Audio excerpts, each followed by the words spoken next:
Hey, Jeff. Hey, Dan. How are ya? I'm good. How are you? I'm good, and I really appreciate you being on. And I would like to say, Jeff, Yes, Dan. congratulations on your 10 years and over 500 episodes. What a milestone. That's awesome. Awesome. No, I am just shy of the 10th anniversary. We're in our 10th year of covering tabletop gaming right now. So September 1st will mark the 10th anniversary. So thank you very much. Well, yeah, but that 10 years, man.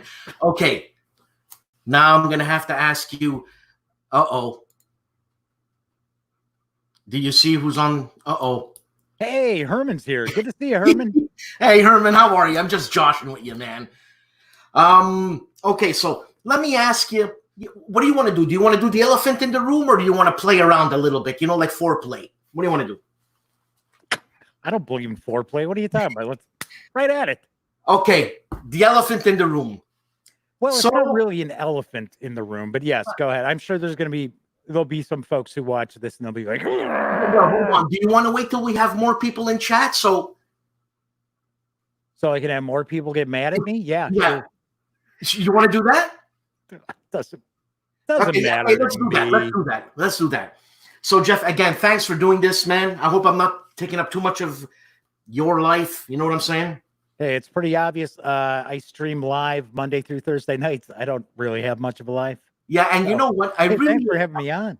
I really enjoy your show, and I'm there I'd say at least twice a week, and it's my show before I watch a show with my wife. So it's the go into the bistro with the boys and the girls and talk, and then it's like, okay, see ya, Jeff. I enjoy your show. I like it. Thank you. I love the way that you're no holds barred, the type of guy, but still diplomatic. You know what I mean? I try to be. I try to be diplomatic. And anyways, I really enjoy your show. And actually, you're one of the first people I used to watch like a long time ago. I mean, one of the first things I saw about you was when you reviewed Panzer Leader by GMT. Yeah. I remember that. That was one of the first videos I saw. I don't know how many years ago that was, but you should have got a cut on that because I got the whole series. I ended up, I started doing video, it should have been about 2012, because the Gaming Gang started in 2010 and got around to, okay, we would do a podcast, but we also had the website, which has always been around since day one, which has, news and reviews and things like that on it. And about 2012, it got to the point where we figured, well, everybody's doing video. I guess we got to get into this video thing. And hopefully the quality of the video has improved in 8 years. When you say we, and I was going to ask you about that, but I didn't do enough research. Sorry. Who's we? Me and the voices in my head. Now, I'm kidding. Actually, if you like, I can give you a real quick background on how. Go ahead. I'm interested. So I lived out in Arizona. I'm born and raised in Chicago. I live in the Chicagoland area now.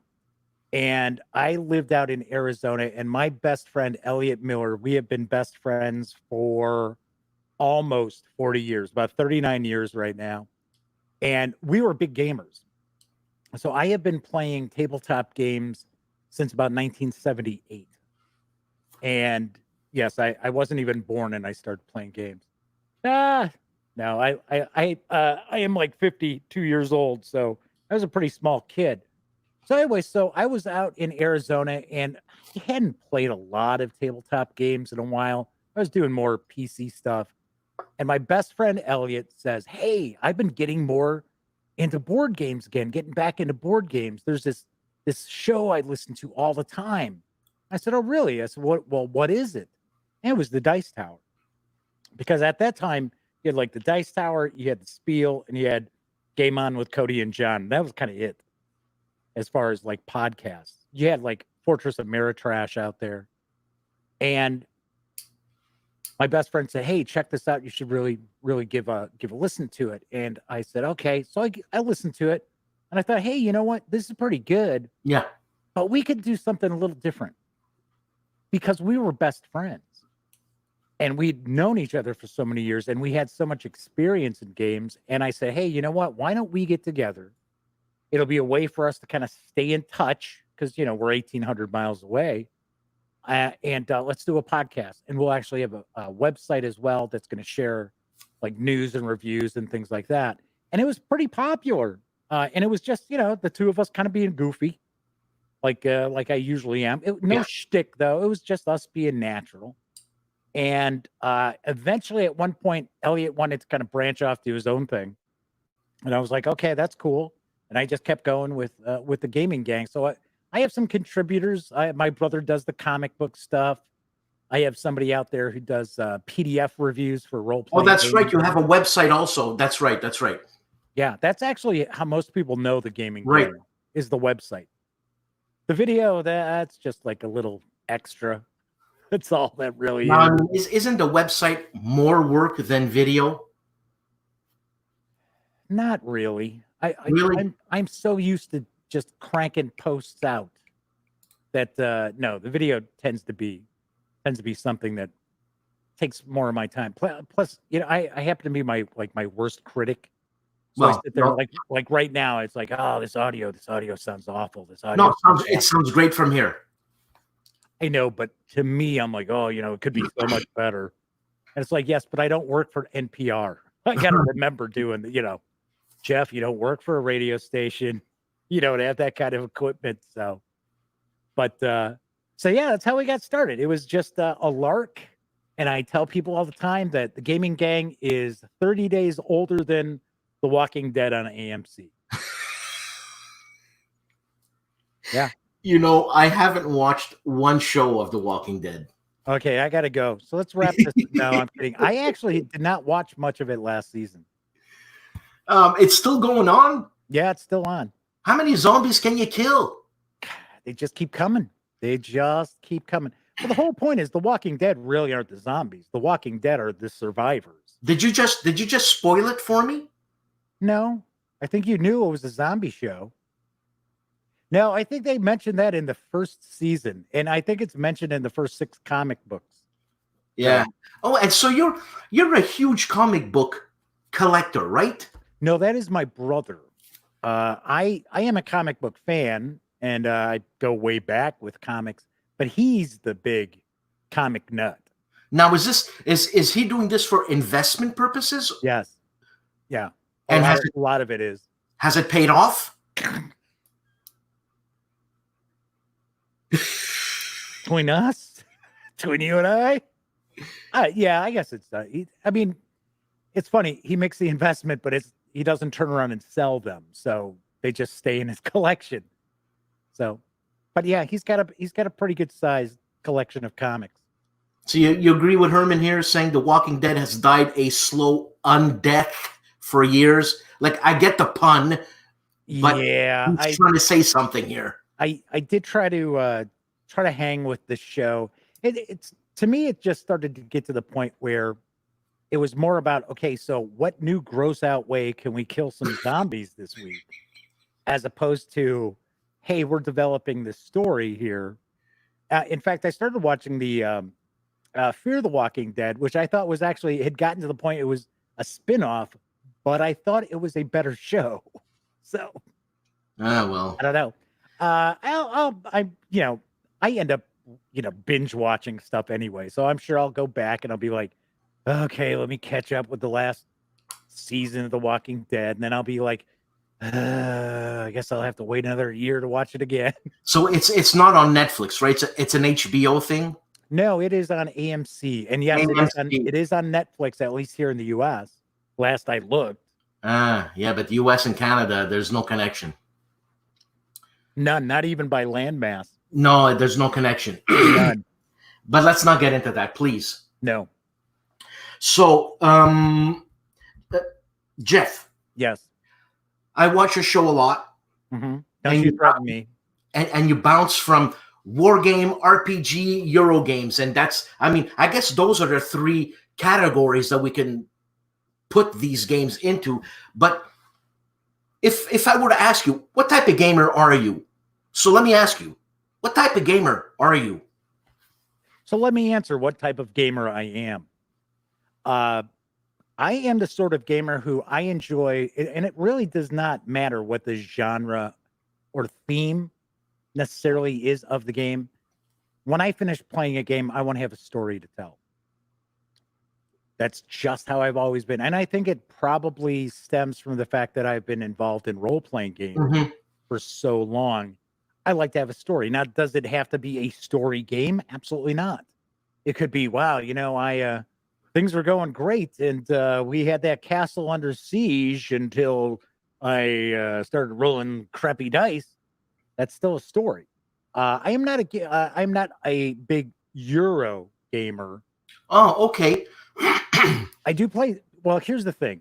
To me, a Euro game, and I don't like to use these terms either. I don't. I didn't know how else. I didn't know how else. No. Oh, don't worry about it, Dan. But to me, because Euro game means I have to refer to American style games as Ameritrash. Right. And I don't like that. I hate that term. I know. Just like games like, I know you've been really excited about SpongeBob SquarePants Flux. Now, people would call this a filler game. I don't like the term filler because I understand. Filler goes into ground beef and it's you're belittling the product. You're belittling the product.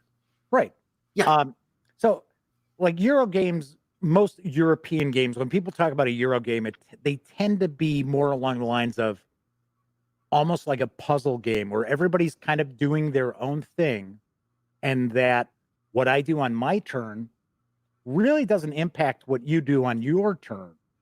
And I'm not a big fan of that. I like games that my decisions that I make not only matter in my gameplay, but could have an effect on yours as well. I like take that. I like confrontation. Really? In games, yes. Not where it's like, oh my God, I'm going to flip the table confrontation, but I like a little take that. And, you know, I love when people are like, I'll be playing a game with my nephew who's 18, my nephew Cameron, and maybe he does something that I did not see. And I'm like,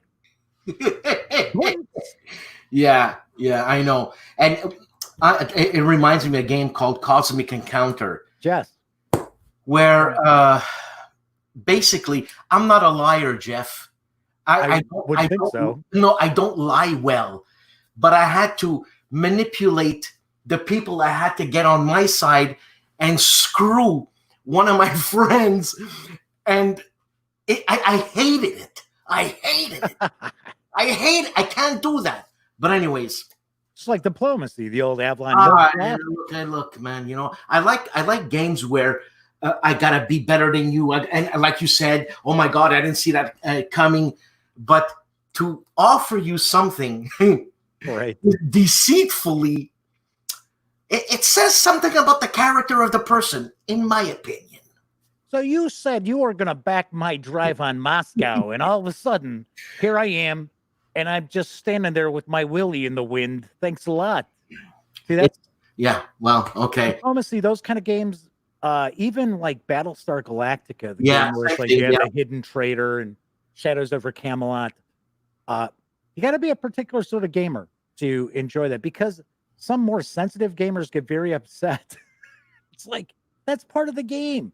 I know, but it doesn't upset me. And this is going to sound ridiculous, okay? But it actually hurts me. Like, you hurt me. I believed you. You hurt me. And we're calling off supper next weekend. Forget it. You're not coming to my house. I'm not playing games with you ever again. Ever. I'm not even going to play Carcassonne. We're not playing anything. You know what? Carcassonne was the first game I got into with my wife. And because she enjoyed it so much, because it was non-confrontational. Right. You know, and you say, like, honey, why don't you try this? You know, that would be good for you. You'll get more points. But then I played with someone who was tactical in the game. Mhm. If I would build a city, he would come in and take my points. And I said, well, why'd you do that? And he says, well, why not? Well, I'm playing to win. So, right. So I did that with my wife. She never played that game again. See, now I think Carcassonne is a fantastic gateway game to introduce people, because when I'm sure you have the same issue. If you tell anybody, oh yeah, well, I cover board games. Same thing. Oh, you mean like Monopoly? Oh, you mean like Game of Life? Oh, like Risk? Yeah. And it's kind of like, no, a little more complex than that. And Carcassonne, I love. I have a really soft spot for Carcassonne because So do I. I played that with my mom. My mom was, maybe when I was a little kid, maybe we played Hi-Ho Cherry-O or something like that. I don't know. But I don't recall ever playing board games with my parents. And I'll never forget, it was a Thanksgiving about 9 years ago. I'm over by my mom's. This is out in Arizona. And I said, hey, humor me. Play this game with me. It's super easy to learn how to play. Mhm. Yeah, so I showed her how to play. And then I won. And I thought, okay, well, that's going to be the end of that. And right away, she was like, okay, let's play again. Yeah. And then I smoked her like a cheap cigar. And she was like, let's play it again. So, yeah. That's great. Those are great yeah. memories. Great memories. Oh, yeah. And that's what all this really is. What this hobby is all about. Yeah. Is to me at least. Mm-hmm. It's the friendships that I make. It's the good time we have around the table. I know that's not for everyone. No, it's for me. That's for me. Yeah. Some people are all about I got to win this game. I got to win. Are you kidding? Are you kidding? I mean, some people are. My people, or let's say our people on chat, I usually refer to them in a loving tone as the peanut gallery. It's a love thing, people. Okay, it's so like from Howdy Doody, right? Isn't that what it was the peanut gallery? I have no idea. My teacher used to call our class that, so it's stuck in my head. All right, chat, chime in. It was, I believe. Now I might be wrong. We have a question from the peanut gallery, and I think this is Mr. Lutman, and I think it's personal. Okay. Can you see that? Oh yeah. So I seem so calm and well adjusted as a Cubs fan. How do I manage that? Well, I do believe Mr. Lutman is a Mets fan. Ooh, hey, come on. I believe we have to go into way back in the time machine to find out when the Mets won the World Series last. Oh, shots. Okay, this is getting personal. Okay. All right, that's enough of that. I'm joking. That's enough of that. Anyway, I know. I put that up. So, okay. The elephant in the room, Jeff. You pissed off some people on Twitter because you said something on Twitter. Oh my goodness. Go ahead. Somebody said something on Twitter and other people got mad about it. I've never heard of these kind of things before. Yeah. Okay, so last week, and I got to be honest, it's not like there's tons of people who are upset about it. It's the one or two people that are very vocal. Right. So last week I had tweeted that I had noticed that there were a lot of large and small game companies out there who hadn't said peep about Black Lives Matter. Nothing. They hadn't said anything. So I said, so is their attitude that, well, racist and white supremacists buy games too? What say you? Right. And I guess being from Chicago, and I still remember the classic years of Jordan, when Michael Jordan was this huge, just international sensation. And people would say to him, hey, how come you never come out and talk about any of these social issues that are going on in the world? And his response was, well, Republicans buy sneakers too. So I was kind of referencing that. Now, at no time did I call out any company by name, any people in the industry by name. I did not say, hey, I am in favor of rioting and looting and attacking the police, nothing like that. And basically, the way I look at it is this is a hobby that it supposedly crows about how welcoming we are to all. Mm-hmm. Right? We're welcoming to all. We value diversity. We stand against, systemic racism and sexual harassment and things like that, supposedly. So how tough is it? And I know words are cheap, but how difficult is it for somebody to just say, hey, you know what? We stand against racism and bigotry. It's not that difficult to do. And I have over the years heard from people of color who were interested, especially wargaming. They were interested in getting into wargaming, and they have asked me, would I be welcome? You're Because kidding. sometimes when I look at what I see online, people talking about different things, they're like, I'm not so sure I would Oh be my welcome God. in this hobby. And my response is always like, you know what? Yes, you would. And once again, it is that 0.1% of people out there who are extremely vocal, who, I'm not Lamont Cranston. I can't tell you what evil lurks in the hearts of men. Okay, I don't know.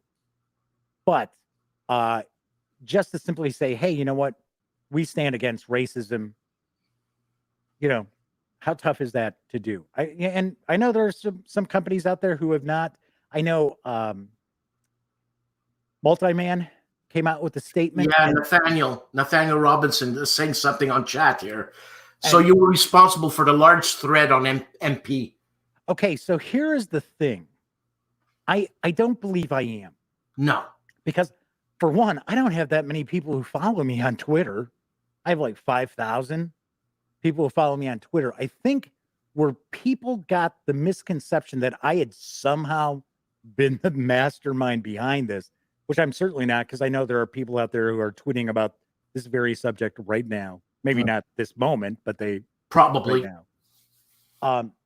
My friend Byron Collins over at Collins Epic War Games. Yep. So Byron retweeted something about MMP. There you go. Perfecto. Had retweeted something about their statement that they made, and he tagged me in it. Just basically to say, hey, Jeff, did you see this? Is kind of how I read it, right? So you're guilty by association. I don't feel I'm guilty of anything. Right. I'm just saying. Right. Just like there was somebody who had you had announced I was going to be your guest. Right. And I'm thinking, oh yeah, here we go. Bing, yeah.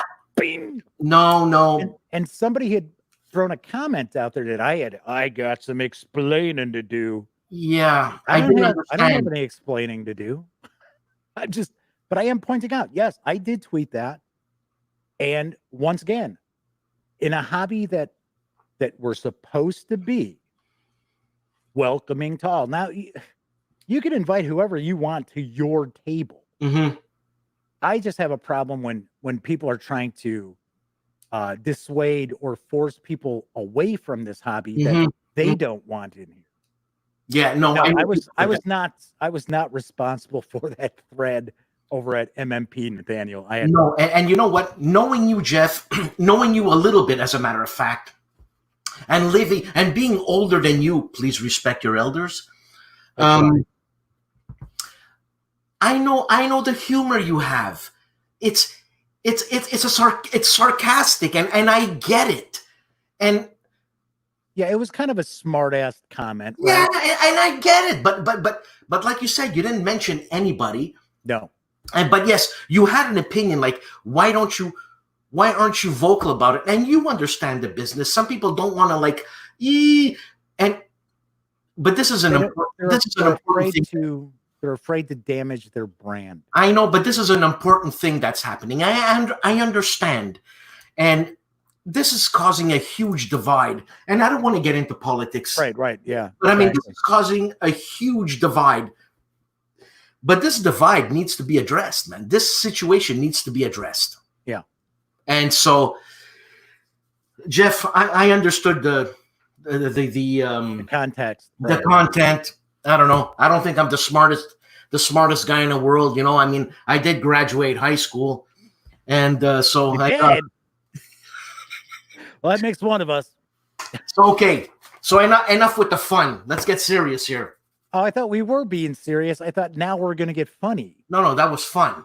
I'm going to be serious now. Okay. But he has, once again, oh, I should throw out here. I have absolutely no relationship with Multi-Man Publishing. No, I know that. So I wouldn't have like called them out on anything anyway. I didn't even realize it was a thread over on their forum. I thought it was just somebody at the company, you know.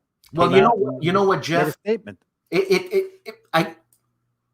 You might not believe it yourself, or I might not believe it, but we're media people, man, and I guess we're accountable. Well, I back up what I say. No, yeah, absolutely, yeah. And it's fine. But right. I guess we're accountable. Like we have to justify and explain. See, now I don't think I do, because I am not somebody out there who runs Kickstarters to, finance the Gaming Gang. I don't have a Patreon to finance the Gaming Gang. So I could see where some people who look at other, like say reviewers and things like that, who maybe they voice an opinion that they disagree with, get upset because it's like, hey, I support your website or I support your video channel. I don't feel I don't owe anybody anything. Okay, so that's a great, I got a segue question for that here. So how is the support you get from companies, Jeff? It used to be a lot better because there were so few of us out there who did this. And now, and I'm not trying to dissuade anybody from taking on gaming reviews or doing videos and stuff like that. It's a lot of fun, and you meet some great people like yourself. And it used to be that you had, almost like carte blanche to, oh, well, hey, I'd like to see that game. I'd like to check that game out. I'd like to check that game out. I never approached it that it was like, oh, I got to get all these games. And I know some reviewers are like that. They feel that they always gotta be getting stuff. I don't have that much time in the day to be able to do that. But I think the support I get is pretty good. I have some really, really solid relationships in the industry. And if my style isn't a company's particular bag of tricks, that's okay. I don't get upset if the company's not sending me stuff, but I do all right. I do okay, obviously enough. Yes, right? Of course. And but I mean, I guess I'm assuming why people want to get these new games is for content. Like at least they have something to show next week, type thing. But I mean, your show. I don't have content. I mean, you have a heck of a lot of content. You do 4 nights a week live, man. Yeah, well, it depends on what's cooking in the tabletop gaming news. But I mean, you need stuff to talk about. Yes, but interestingly enough, when I like doing unboxings and reviews and things like that, it doesn't fly on the live show. I don't know why. It doesn't. I'll get way more viewers, and it's not like I get tons of viewers anyway, but I'll get more viewers if I do something as a, like traditional standalone review video or unboxing video, as opposed to having it on the live show. Really, eh? Yeah, it's very unusual. I think because it's not like I'm doing like a playthrough or anything like that. I'm not doing a tutorial where traditionally people would tune in live, especially like, let's say, video games, right? Yeah. Got all those folks who are doing their streams and they're showing you how to play whatever, or like, let's play Stellaris. In fact, you know what? I am going to go play Stellaris. Good talking to you, Dan. Anyway, but because it's not that, and I think especially when I do reviews, I have done some reviews on the live show, sometimes the chat throws me off because I don't script stuff. I never script anything. The only thing I script is when I'm reading the news, right? I'm reading sell sheet information or press release information from companies. Everything else, it's just me. And I don't script my reviews or unboxings or anything like that, which I guess is pretty obvious, right? Well, I don't know. I kind of feel guilty because when I come on your show, when I'm on chat, I'm usually the guy who talks to Kabuki Kid and says, "So, what you do this weekend?" It's like it's a meeting place for the people. It's like a small family, man. I Right. want to know what Kabuki did or whatever. I mean, and Right. here she is, and she The says, madman. and So she it's says, Wednesday. The madman's not going to be here. Oh, there we go. Kabuki Kid, double K, is hanging out. yeah, it's I don't know. I hope I don't throw you off, Jeff. No, that's fine. What I mean is when I'm doing like a review, and then somebody will ask a question about something, and then my thought process is, oh, they're watching live. They just asked this question in chat. Let me answer this question in chat. Right. And then I'm like, where was I in Right, no, but you do pretty good with that. It's amazing how you can go back a couple of minutes, because a couple of minutes is a long time live, and answer my question, and I'm like, holy cow, this guy remembered that. He's multitasking. I try. Anyways. You know what multitasking really is, though? No, I have no idea. It's doing more than one thing badly at the same time. Kind of what multitasking really is. I don't know, man. I knew this, and it's always women seem to multitask better than men in my experience, right? Yeah. And I remember I was talking to this woman, and she was following like 3 or 4 conversations, and I was just like, my head is spinning. I'm gonna puke. Like I don't understand. Anyways, Jeff, let me ask you another question. Fire away, Daniel. Herman is not asking questions, so I don't understand. Anyways, Herman doesn't need to ask questions. Herman knows all about me.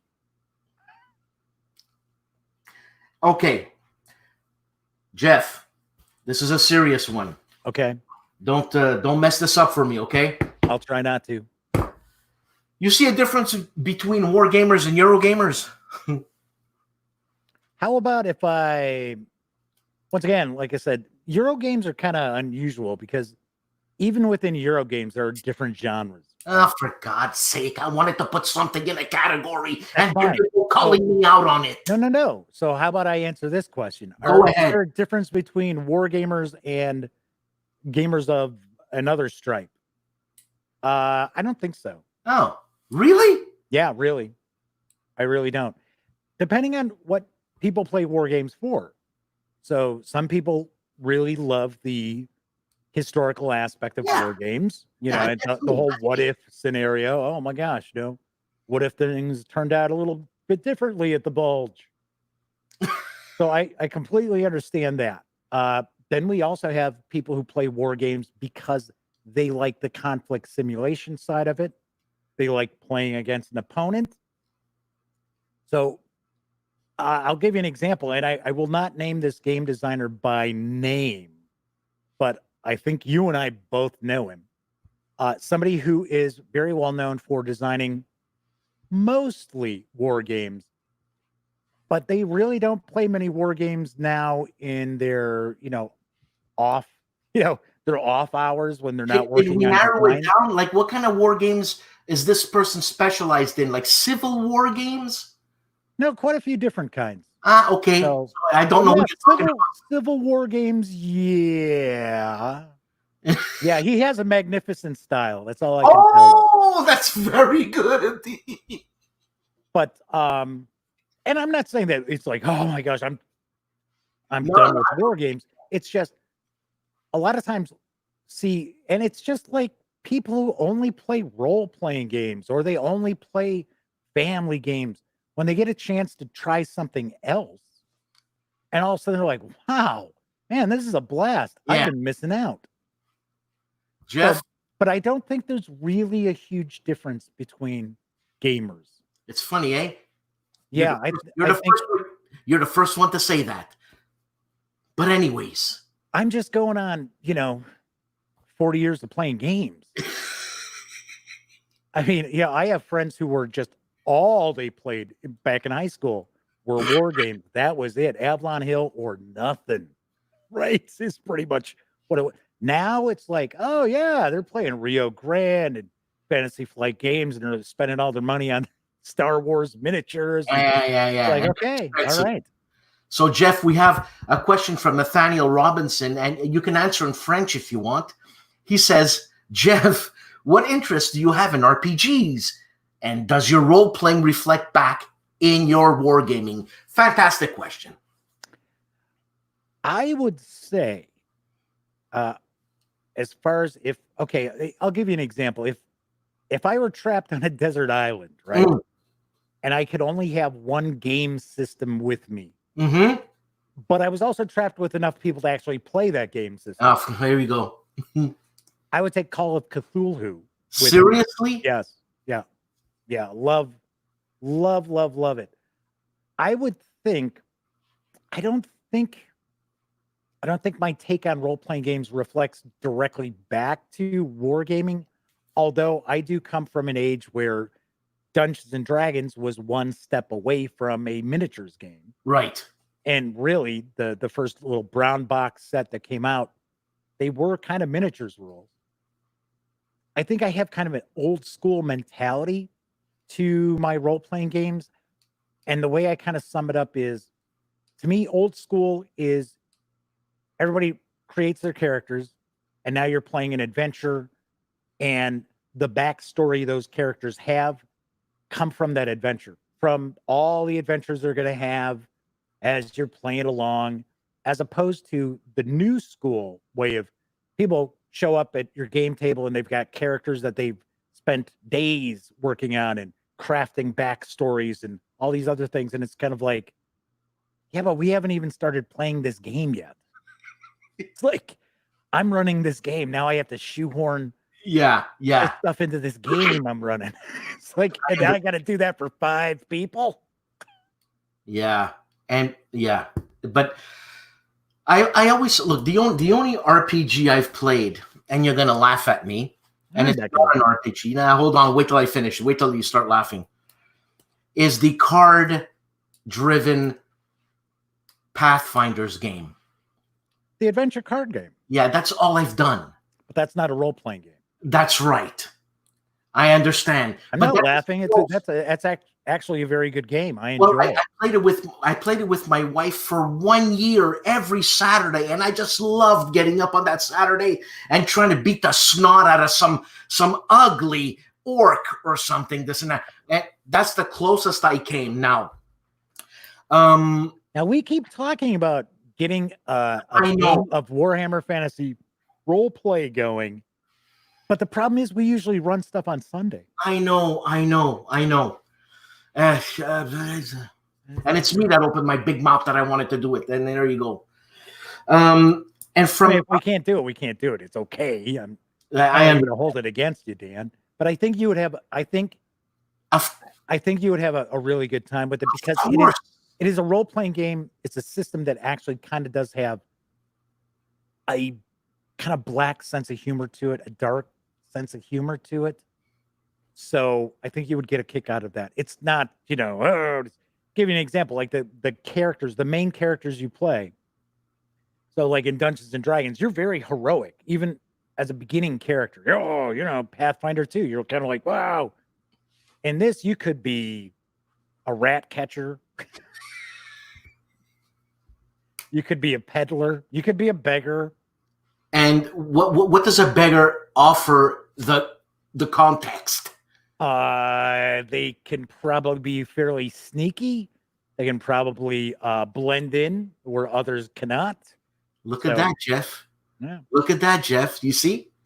That's where you're you and I'm not. I'm a big fan of stories. No, that's fantastic.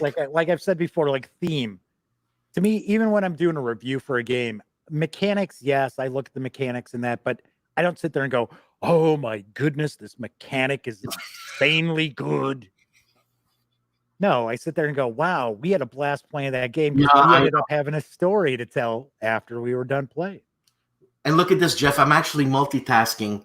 I think Herman thought we were talking about him. I'm sorry. Who is this gentleman? He's one of the what I call the dream team gentlemen. Him and Fred Manzo, they make the dream team. And that Manzo character. He thought we were talking about him, but anyways, let's Yes, we were. move on. Herman knows we were.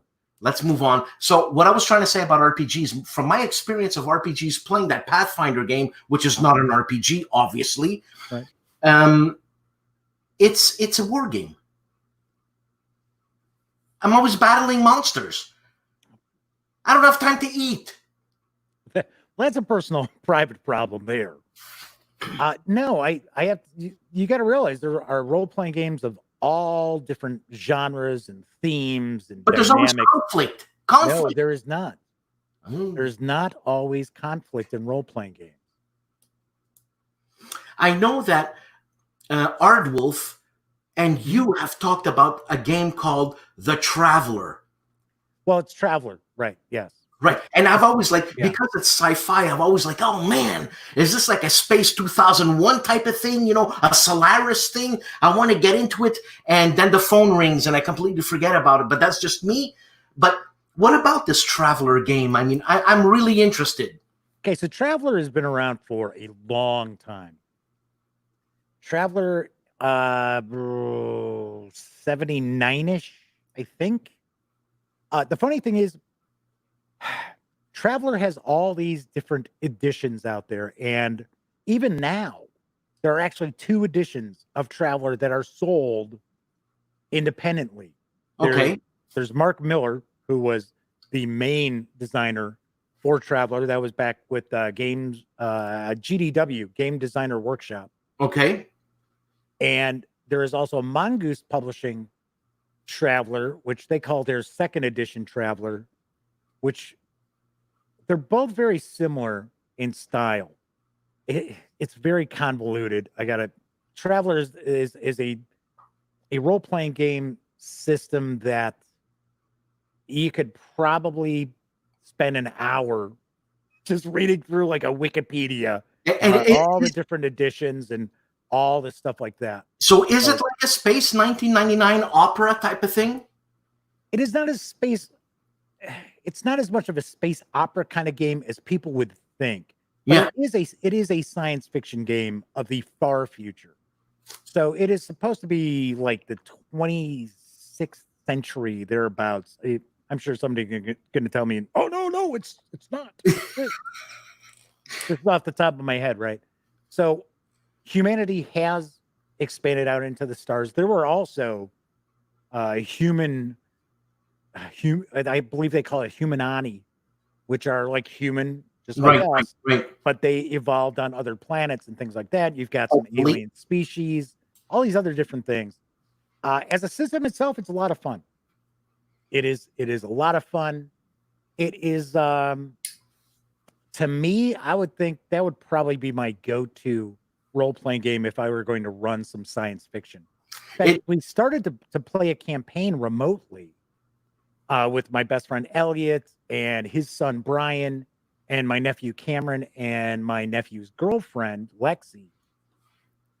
And see, some of these younger kids, I don't know, maybe it's my imagination, maybe it's not, but they seem to lack imagination. And it's very difficult, like my best friend, his son is about 30, 31. We're all like, yeah, oh, yeah, all right. And they're like, oh, I'm going to try to do this. Oh, I'm going to do this. And then my nephew and his girlfriend, who they're both 18, are just kind of sitting there along for the ride. And I was kind of like, they weren't getting, I thought they'd have gotten into it, but they didn't. Now, it reminds me of a video game, and for some reason, I can't remember the title. They had 1, 2, and 3. It's an RPG. Shepard was the captain's name. Mass Effect. Mass Effect. Yeah. God, I love that game. I love Mass Effect. Did you love the third one? What? Did you love the third one? Oh, man. Yeah, a lot of people were very upset about that. I still played it because I wanted to be in that world, and I wanted to explore planets, and I wanted to get iron ore from whatever. Is Traveler like that? It can be. Traveler can be whatever you want it to be. That's one of the great things about role-playing games is if you have somebody, game master, referee, keeper, whatever you want to call them, dungeon master, if you have somebody who is pretty quick on their feet, you can make a game about anything. So if you wanted to play Traveler, like say for an example, we got Rob Moffat hanging out, talking about Space 1999. Yeah, Yeah. you could make Space 1999. You want to do Star Wars? Do Star Wars. You want to do Babylon 5? Do Babylon 5. Star Trek? Do Star Trek. If you want to make it like the Lensman space opera, or like old school 40s and 50s kind of space opera, go ahead. You can do it. Man, okay, so okay, so I understand what you're saying, and I don't understand the system that is that flexible. So it's basically a set of rules that you apply to whatever world you want to apply to. I'll kind of give you an idea, and I'll use Call of Cthulhu as an example. Mm. So Call of Cthulhu is a percentile based role playing game. I love it. People are like, I tune in to Dan's show because I want to hear about war games and stuff. What the hell is this guy talking about? No. This is about Role playing game. Anyway, so it is a game of horror. It's based on the works of H.P. Lovecraft. Right. And you could set it whenever you want. You could do modern if you want. You can do a traditional setting, which is 1920s, 1930s. You can make it ancient Rome. You can make it the Wild West. You could be during the French Revolution. You could put it in the far future. But I mean, like, Lovecraft was in the 20s, so why wouldn't you want to keep it in the 20s? Why would you want to keep it in the 20s? Why wouldn't you want to keep it there? Just for a variety, to make things different. Just like people like modern Call of Cthulhu because it's kind of like a horror movie, and it can be like the X-Files and things like that. Okay. But as far as the game itself, you've got your dice. It is a percentile system. You have different skills that are rated at, let's say your driving skill is 50. So if you were in a situation driving a vehicle that, not just driving down the street, but maybe you're in the middle of a chase and cultists are throwing Molotov cocktails from a truck at you and you're swerving and oh Jesus, you would be making a die roll trying to get lower than your skill score. That's all these games do. They give you a skeleton, they give you a framework of how to resolve different actions. Whenever there's a doubt of how something is going to turn out, you are going to turn to your dice and you are going to roll dice, and success or failure. Some games have like variety of, different levels of success, different levels of failure. I've run role-playing games flipping a coin. So not having any dice. I got you. Flipping a coin. All right. Okay. Well, that's cool. I like that. So, but that's what a role-playing game is. All the rest is just kind of fluff. Everything else is just fluff. Just like, okay, so for an example, like Call of Cthulhu is based on what they call the basic role-playing system from Chaosium. All the games that fall under that, if you know how to play one of them, you're going to understand how to play every other one with, maybe a little difference here and there. So you saying this, if the game master is inexperienced, you're not going to have a good time. No, I'm not going to say that, because you can have somebody who has never run a role-playing game that is just bursting with imagination, and they will blow the socks off of somebody who just sits there and refers to, as an example, like, speaking of the devil or of the great old one itself. So I could be a super experienced game master, but if I'm sitting here like, okay, so then this happened. Okay. So you have to do your homework beforehand, or you have to have an imagination. But the thing is, there's continuum happening in a role-playing game. So this imagination's got to keep going on. I mean, you can't go from this dimension to this dimension to that dimension. It's, you know what I'm saying? Sure. I find people enjoy themselves. So for an example, like Critical Role is very popular. For some strange reason, people think I dislike Critical Role. I have absolutely nothing against Critical Role, except for the fact that the people who it brings into the hobby are expecting their friends who are going to be their dungeon master to be Matt Mercer. And it's just not going to happen. So sometimes I think that presents kind of an unrealistic expectation for what goes on at the game table, especially for somebody who's just starting out. Okay. But the thing is, there are loads of different ways to play role-playing games too. Some people love the combat aspect of it, and it's like, all right, I want to get the miniatures out, and we've got these little flip tiles that have little squares, and we're moving our minis around, and that's what drives them. Other people are like me. The story drives the game action at my table. So, Jeff, when do you bring, in terms of time, when do you bring this story to an end? Sometimes, if all the characters get killed. Yeah, but then you're not a That's a total party kill. Yeah, I know. That's right. So, yeah, no, you don't want to do that, I'm assuming, right? Usually you don't know. So how long? I mean, we're talking, what, 5, 6, 7 years? No. Once again, there's so much variety to role-playing games, and you have so many options out there. I could sit down and say, okay, we're going to play this adventure. We're going to spend about 4 hours playing it, and it's a one-shot. Oh, okay. That's cool. One-shot. Cool. We did that when I did our annual Extra Life charity event. I ran an adventure for Call of Cthulhu. It was just a one-time deal. And we set aside 6 hours to do it. And to be honest, we could have probably gotten it done in 4, but we were kind of, messing around and goofing off and stuff like that. So yeah, you have people who get together and they'll play a different adventure in a different system every week. And it's okay. Now it's Bob's turn. Okay, I think think that's run fun. Traveler. Mary's going to run D&D this week. Oh, it's Cool. Pathfinder over here. Nice. I like that. Or then you have situations like, basically, I have spent my life in where it's like, oh, Jeff's the game master. It's like, don't I ever get to play a character? Nope. And that's fine. It's okay. I dig it. Now, from my beloved peanut gallery, and I say that again in all love, and I don't know what else to say. Is this your type of scenario? Like, you play with a retired accountant? I mean, how boring can that be? You know what I'm saying? It doesn't matter. It doesn't matter. It who you are away from the table really shouldn't come into play when you're sitting around a table.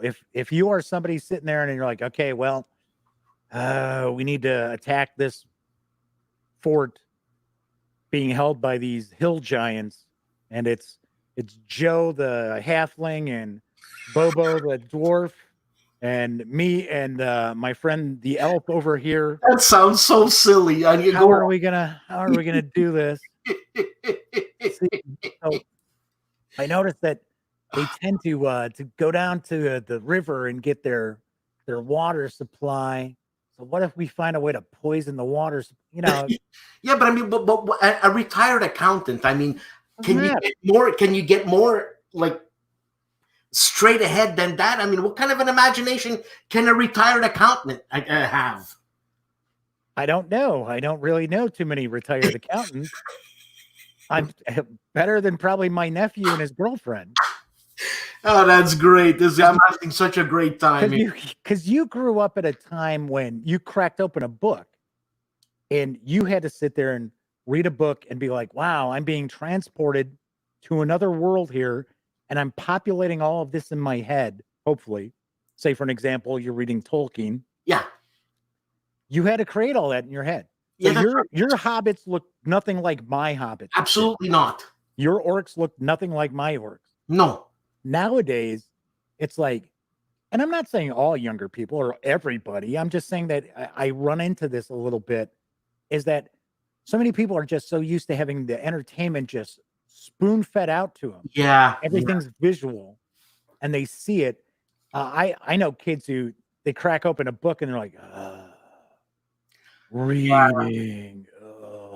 And I have had one of my family members tell me that they can't really read fiction because they can't imagine what's going on in that book. They don't picture it in their heads. And I'm like, Wow. wow, exactly. I'm like, And I I mean, feel bad. for your information, I never cracked open a book. The only thing I've ever cracked open was a beer. But anyways. I've done that many a time. I do want to mention I saw the Madman has popped in to the Madman pops in. And he's saying something here. 2 of 3 of my gaming groups, I'm a default DM Dungeon Master, or game. Okay, what's the difference here? It's just depending on the game you play is how you'll normally refer to the person who runs it. I used to always say referee or ref. I always just said referee or ref, because then nobody could say, well, it's Dungeon Master, not Dungeon Master. But so like for Dungeons and Dragons, you're the Dungeon Master. For Pathfinder, you're the Game Master. Oh my God! For Call of Cthulhu, you're the Keeper of Arcane Knowledge, or just the Keeper for short. And I just Game Master's fine. And yes, I know the Madman does have a bunch of role-playing game groups, and I believe he plays quite a bit of Savage World. Savage World, yet another system. Is that Conan Savage World? No, that's another one. Savage Worlds is kind of a generic system. I got you. Where you plug in these various different releases for it. If you want to make it a wild, weird west, you go to Deadlands. If you want to go, I think it's East Texas University is one of the games that the Madman plays, if the old memory is working right, which is kind of a like Buffy the Vampire Slayer sort of vibe to it. So yeah, so that's just Savage Worlds is the system it uses. That's a world. You see, you're saying so many. You're throwing at me like Buffy the Vampire player, Buffy the Vampire Slayer, Westworld. I'm thinking Conan, and you're throwing so many things at me. Conan has a role playing game, yeah. I mean, you're throwing so many things at me. It's like I never got into that world, and it's just gibberish. I feel like I missed out, man. Not really. And you know what? There's always time. As long as you got a pulse, there are still games out there that you can be playing. Yeah, I don't know. I don't got much time, Jeff. But anyways. Well, yeah, I know. Yeah. You're preaching to the choir there, I'm sure. Oh, yeah. I remember that time, man, that you said you were feeling a little under the weather. And you said, I'm not going to take a chance with this. I'm going to go to the hospital. And you saved your own life. Thank goodness. Yeah. Yeah. I wasn't stupid and was like, maybe I'll just go lay down. I'll feel better then. Yeah, it's not a question of being stupid. It's just like, come on, I'll go lie down. Maybe I got a gas. I got gas. Yeah, and that's what I thought it was. I was like, wow, this is the worst indigestion I have ever had. Really? And I don't get indigestion, so that was like the big giveaway. And tightness. So yeah, it was a near fatal heart attack. So yep. Well, good for you and good for us. Yeah. Well, good for me. I know that. Everybody else, I'm not so sure. So, Jeff, Especially those people on Twitter who are mad. No, I just got an email from the president of Twitter. You're barred. Oh, so they banned me. Cool. Yeah. That's cool. Okay, so you've been doing this a long time. Okay. Yeah. And you said, I mean, I guess Tom Vassell influenced you in doing something like that, right? Ish. No, and I like Tom. I talk to Tom whenever I see Tom. Yeah, I guess he influenced me when I listened to the podcast and I said, you know what? And I told my best friend, I said, we could do better than this. I didn't say we did do better than this. Right. I was like, because we were best friends. And with the podcast we did, you could tell. It came across, and we would have different people from game companies actually publicly blurb out, listening to the Gaming Gang is like kicking back with your best friends on a Sunday afternoon. And so, yeah, I guess the Dice Tower itself did inspire me to do this because I didn't I didn't realize anything was out there like this. But I guess I'll say that. Okay, so Jeff, you know what? Let me ask you one last long languished question. Okay. Cons. Yeah. Is Pros? there I am pro, not con. So yeah.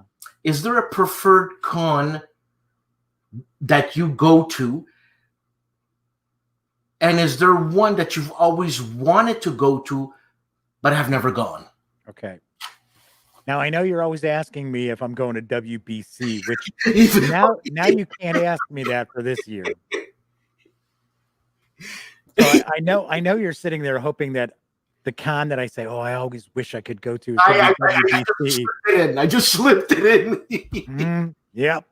You're smarter. You're smarter than I thought, Jeff. I'm smarter than I look.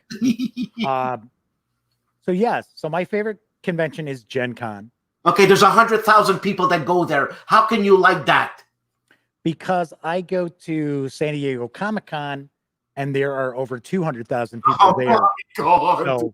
So Gen Con to me, when I go cover Gen Con, it's like a stroll through the park. It's a family reunion. But I mean, it's like, wow, look at all this room I've got. You're kidding me. Oh my gosh. San Diego Comic-Con's insane. Insane, but I love it. It is a blast. But yes, Gen Con is my favorite convention. And it's because for the years that I've been going there, and I've been going to Gen Con since it was up in Milwaukee, Wisconsin. When it used to be a war gaming con. Yeah, role-playing games and war gaming stuff. So yes, a lot of Avalon Hill, a lot of Columbia games, things like that. Everybody's always having a great time. I can't say never, but I have almost never seen people roaming around at Gen Con who are not having a blast.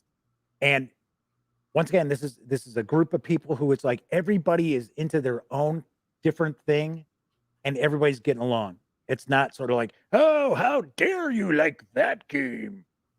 As far as a convention that I would like to go to, but I have not gone to, that I would love to go to, that would be Spiel in Essen, Germany. I know. Just because we talk about like Gen Con's huge, and we talk about San Diego Comic Con's huge. I honestly think that Spiel is bigger than Comic Con. Yeah, but they all speak German. What are you going to know? They're not all speaking German. That's what Herman told me. For crying out loud, I'm American. All I have to do is speak slower and louder, and they will understand me. You're going to get flack just for that. But anyway, it happened. All right, because I used an old gag from every English TV comedy. Man. Jeff, what a blast. People in the peanut gallery, and I say that all heartfelt. Please don't be insulted. I like peanuts. Like I said, I swear I could have swore the peanut gallery is from Howdy Doody, and it was the kids. It was the audience. It was the peanut gallery. I guess. So yeah, so it's not a bad thing. No. It's a good thing. It's a good thing. Jeff and Chat, Chat, thank you very much for listening to us just basically having a bar talk, because that's my shenanigans over here. And Jeff, thank you so much for doing this. This is fantastic. And I should have had you a long time ago. But if I would have had you a long time ago, the white elephant in the room wouldn't have happened. So we would have lost about 10 minutes worth of time. So I'm glad I waited. Yeah. So Jeff, stick around. I'm going to play my outro, which I so wonderfully love. And we'll have a few minutes before we go. And well, let me thank you for having me on. Hey. Don't outro me before I'm like, hey, thanks. And thanks to everybody who hung out in chat. All right. See you later. Jeff, hang around. Don't go away.